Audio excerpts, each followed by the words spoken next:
The afternoon sun filtered through the sheer curtains of the Hayes family living room, casting warm golden streaks across the hardwood floor. It was supposed to be a peaceful Saturday afternoon, one of those rare moments when the entire family was home together, away from the chaos of work, school, and endless obligations. But peace was the last thing that hung in the air that day. David Hayes sat on the cream-colored sofa, his fingers absently tracing the seam of a throw pillow as he tried to focus on the documents spread out on the coffee table before him. Numbers and figures blurred together as his mind wandered to the mounting pressures at work, the bills that seemed to multiply each month, and the growing distance he felt between himself and his wife, Sarah. He hadn't noticed the small footsteps approaching until he felt a gentle tug on his sleeve. His daughter Emma, 7 years old with dark hair pulled back in a ponytail and wearing her favorite pink dress, the one she insisted on wearing to every special occasion, stood beside him. Her brown eyes were wide with something he couldn't quite place. Fear. Excitement. Worry. Before he could ask, she leaned in close, cupping her small hand around her mouth, and whispered directly into his ear. The words that came out of Emma's mouth sent a chill down David's spine that had nothing to do with the temperature in the room. His body went rigid, his eyes fixed on a point somewhere in the middle distance as his mind raced to process what his daughter had just told him. The document on the coffee table was forgotten. The worries about work and bills evaporated like morning mist.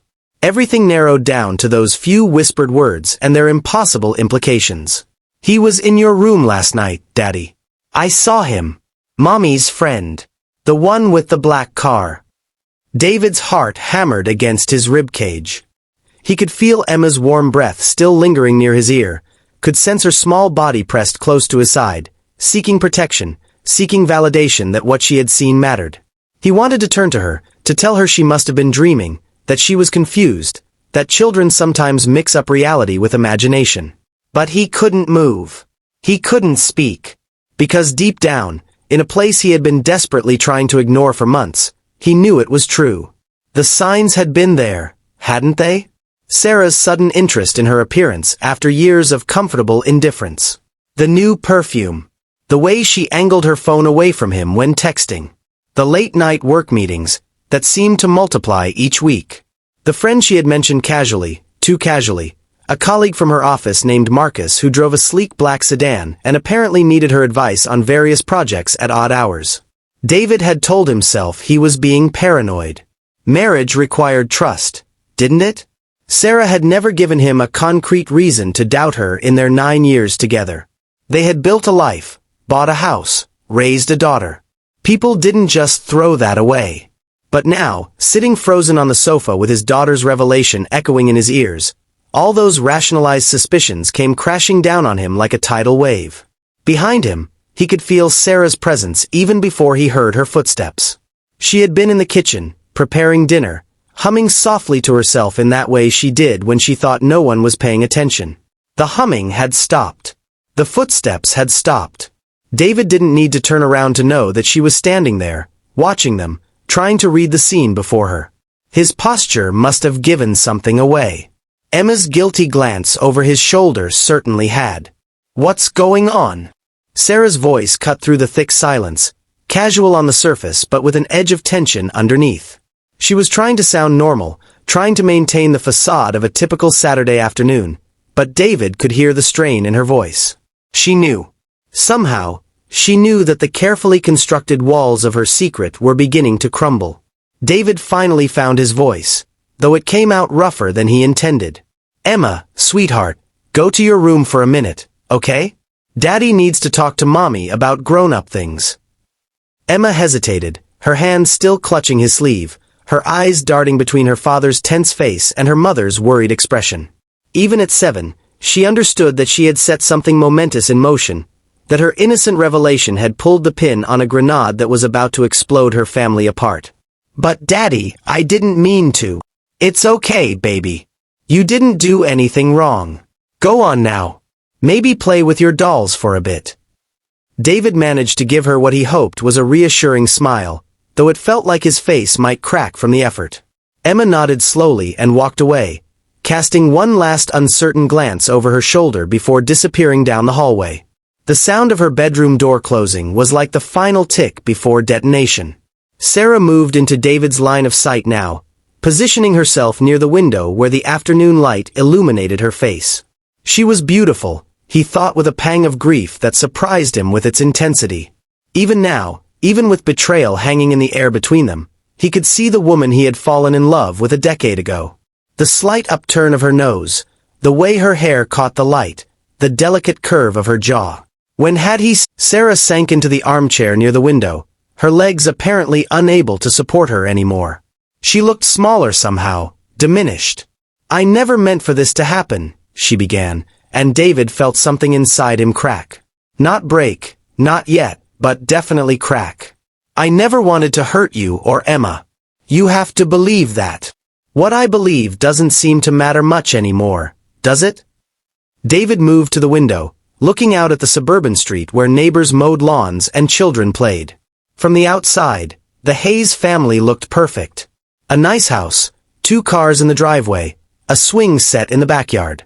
How many of these other perfect houses, he wondered, were hiding similar secrets? Sarah's voice came from behind him, small and broken. "We grew apart, David. You have to admit that. When was the last time we really talked? When was the last time you looked at me, really looked at me, and saw me instead of just the person who picks up your dry cleaning and makes sure Emma gets to school on time?" David spun around, anger finally breaking through the numbness. "So this is my fault? I worked too much, didn't appreciate you enough, so you decided to bring another man into our bed? Is that really the story you're going with?" "No, that's not." Sarah stood up, reaching out toward him, but David stepped back. "I'm not blaming you. I'm trying to explain how I felt. How lonely I've been. How invisible." "Invisible," David repeated the word like it was foreign. "You felt invisible, so you made me invisible. You erased me from my own marriage, my own bedroom. Do you have any idea how that feels? To know that while I was working late, trying to make partner at the firm so we could finally take that vacation you wanted, so we could renovate the kitchen, so we could save for Emma's college fund. While I was doing all of that, you were..." He couldn't finish the sentence. The images that flooded his mind were too painful, too graphic, too real. "It started innocently," Sarah said, her voice barely above a whisper. "Just conversations at work. Marcus listened to me. He asked about my day, my thoughts, my dreams. Things we used to do, remember? Before life got so complicated and busy." "So you had an affair because someone asked about your day?" David's laugh was bitter. "Do you realize how absurd that sounds? How many people in this world feel unappreciated in their marriages? How many of them don't cheat?" Sarah flinched at the word. Cheat. The ugly truth of it, stripped of all euphemisms and justifications. "I know there's no excuse," she said. "I know I've destroyed something precious. But David, if you could just understand how it happened, maybe we could..."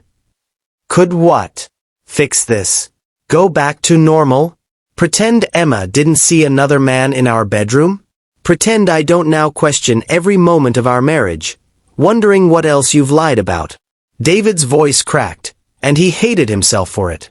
He wanted to be strong, to be angry, to be righteously furious. But underneath all of that was just pain. Deep, soul-crushing pain. They stood there in the living room as the afternoon light shifted, as the world outside continued its oblivious rotation. From down the hall, they could hear Emma's voice, singing softly to her dolls, creating imaginary worlds where problems could be solved with tea parties and happy endings. David thought about her face when she had whispered her secret, the trust in her eyes, the certainty that her father would know what to do with this terrible knowledge. What was he going to do?